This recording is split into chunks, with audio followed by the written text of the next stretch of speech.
所有世界各地的莲友们我们正国寺的常住法师、居士大德们，早上好，阿弥陀佛。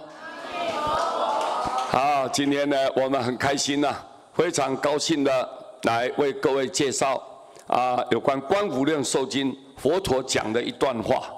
这一段话呢，对我们来讲是一个很大的鼓励，很大的鼓励。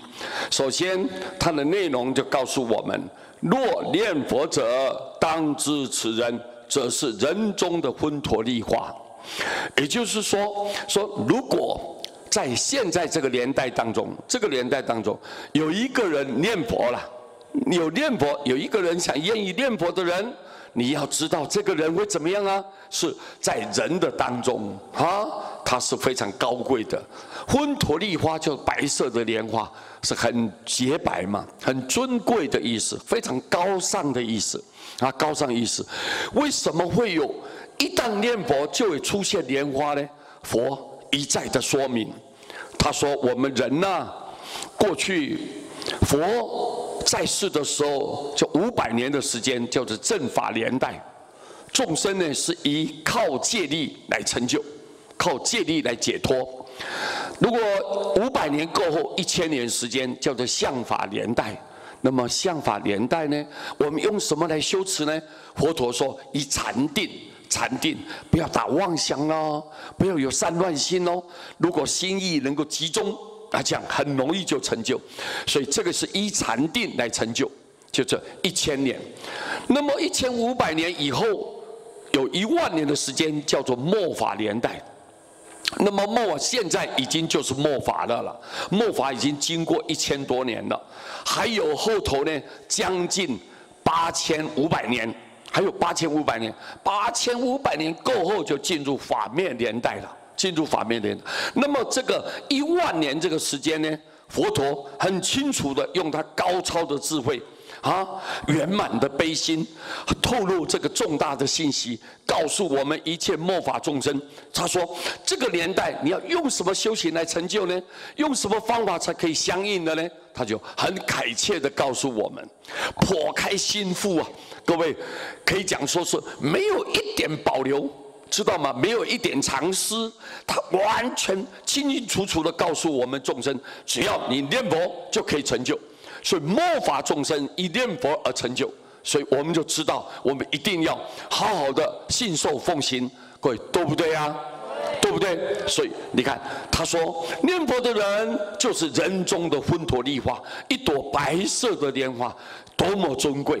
而且不打紧，观世音菩萨。 大势至菩萨为其甚友观音菩萨、大势至菩萨甚友，就是你最殊胜的至亲好友一个至亲的好友。你想想看，我们平常如果说我们要跟观世音菩萨、大势至菩萨，我们大家说我们称兄道弟，你敢吗？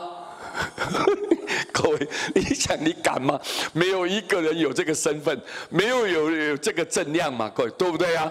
我们绝对不敢说，连想压根都不会去想到这个问题。但是佛陀告诉我们，你不要谦卑哦，你不要谦卑哦。为什么？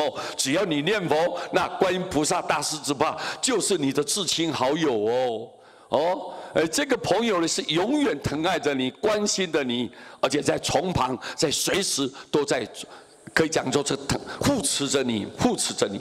所以你看，我们只要念佛，得到这2尊菩萨，变成我们的至亲好友，当作道场深诸佛家。 我们如果说你一旦念佛，经常把这个阿弥陀佛的名号功德，阿弥陀佛救度众生的这种悲愿，详细的介绍给别人知道，你已经在转法轮了。你当作道场，你在这个地方就好像一个道场一样，随时都在救度众生了，给众生带来希望，给众生带来解脱。 只要你能够在这个地方，你念佛也能够介绍别人念佛，就是当作道场，这个道场就是在转法轮了，就是在救度众生。各位，让佛教非常的兴旺，就当作道场。以后呢，往生了之后，所生诸佛家会出生在哪里啊？往生在哪里？佛的家，那就是佛的净土嘛。对不对？就出生在佛的净土，你想想看，多么重要啊！有一念佛就解脱了，一念佛就成就，而且念佛就可以成佛。所以啊，释迦牟尼佛透过这么简单的几句话，清楚明白地告诉我们众生，这个年代一定是靠念佛而成就。你一旦念佛，而且所有的诸佛菩萨都在旁边疼爱着你。为什么能够逢凶化吉？为什么能够所求吉祥如意？为什么？就是因为你有念佛的关系。所以我们就知道啊，念佛太殊胜了，念佛对你的受用太大了。所以我们要谨记在心，千万一定把佛陀所讲的话呢，时时刻刻念念不忘，念之在之的放在心中。我们好好的持念，不能违背。那么，因为这样子符合了佛陀的交代，末法年代众生是念佛而成就的。好，我们只要把这句话抓住的时候，以后个个都有希望，人人都可以解脱。哇，这我们来到世间，已经完成了我们转世投胎的真正的目的跟意义，我们已经抓住了，没有白来一趟啊！今天师父简单用这几句话来跟各位大家互相勉励，谢谢大家，南无阿弥陀佛。